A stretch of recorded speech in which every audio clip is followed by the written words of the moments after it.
and blessed morning, WCC!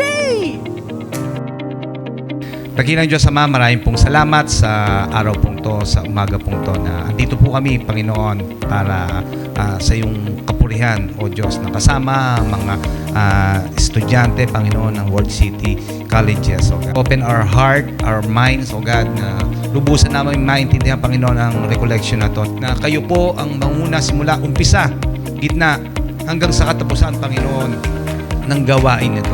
It's not about religion. Yung gusto ko i-emphasis dito. It's about our relationship with God. And because we need God in every aspect, sa work, personal lives natin, relationship. So, ito yung paraan that God will bless us. With that, thank you, Pastor, for the whole staff of Beloved Grace Church. Thank you for hosting this Recollection 2024. Ang pag-enjoy ng moment ng attitude yan, kailangan nyo matutunan yan. Hindi perfect ang lahat. Jeep, hindi perfect.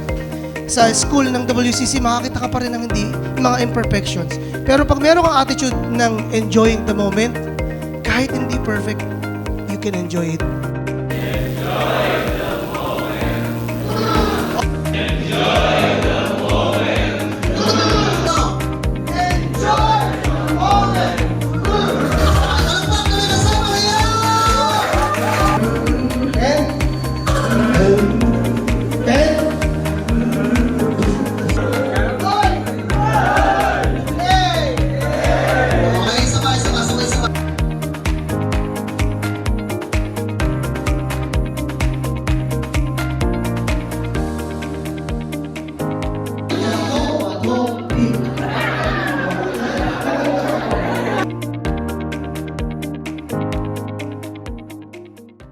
Ang Solid ay tungkol sa greatest love story.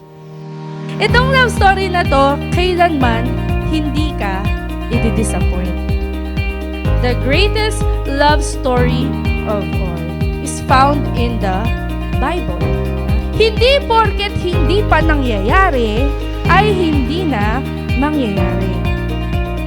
Gusto ni Lord yung the best para sa iyo. Gusto ko sabihin sa inyo, walang iba tunay na sandigan kundi si Jesus lamang.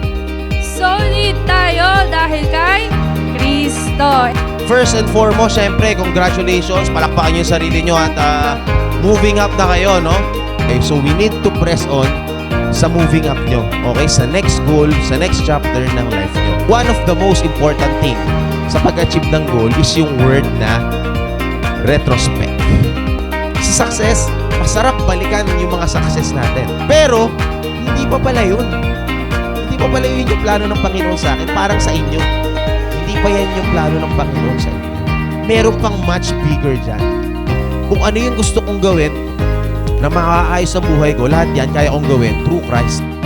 All things work together for good to those who love God. Ang topic ko is about reset. Pag nandun ka na ba sa successful situation, ano na yun, the end na. I-reset mo yung mind mo, thinking, what is the next move? Meron pang susunod na step, di ba? So, i-reset mo na yung mind mo. Dati gusto mo lang maka-moving up. Ngayon, dun ka na sa next move. Ano na yung gagawin mo ngayon? Dadalhin natin yung lessons na natutunan natin from the past. Ano naman yung iiwanan mo? Iiwanan mo yung disappointment mo sa sarili mo, frustration mo sa sarili mo, kung ano yung judgment ng ibang tao sa'yo na narinig mo. Iiwanan mo yon. May reason bakit ka nandyan sa course na yan. Pwedeng ayaw mo yan. Pwede namang gusto mo rin. Pero, may reason ba't ka nandyan. Sa lahat ng tao, matanda, bata, open tayo kung i-correct tayo. Do not conform to the pattern of this world, but be transformed by the renewing of your mind. Imbes na magre-react kayo sa mga situations nyo, matuto kayong mag-respond. Ngayong araw na ito, ngayong hapon na ito, gusto kong sabihin sa inyo, may nagmamahal sa inyo. Mahal kayo ng Diyos. Ang biyaya ng Diyos ay nasa sa inyo. Kahit hindi kayo perfect, nandyan yan. Pinasisikat ng Diyos ang araw sa masama at mabuti. Pantay ang ating Panginoon. Di ba gano'n naman yung inspirasyon, no? Bakit ka bumabangon? Kasi alam mo, may nag-aabang sa'yo sa bahay. Kasi alam mo, may nagtitiwala sa'yo. Bakit ka nag-aaral? Di ba sasabihin nyo, gusto ko pong magtapos ng pag-aaral kasi po, gusto ko pong makabawi sa magulang ko. Gusto ko pong makaahon sa hirap. Gusto ko pong suklian yung pag-aalaga ng lolo't lola ko sa akin. Kaya ka, nag-press on. Dala-dala natin yung may nagmamahal kasi sa atin. So sabihin sa inyo, mahal kayo ng Diyos. Para ma-feel mo yung love at ma-share mo rin yung love sa iba, isa lang ang desisyon. Angkinin mo yung pag-ibig ng Diyos. Siya lang ang makapagbabago sa iyo. At paglabas mo dito, hindi naman agad perfect, agad 360 degrees. Shing! Na ikaw ay perfect na. At least meron kang starting point, restart, na may nagbabago unti. Si Lord lang. Si Lord ang may kakayanan sa buhay mo.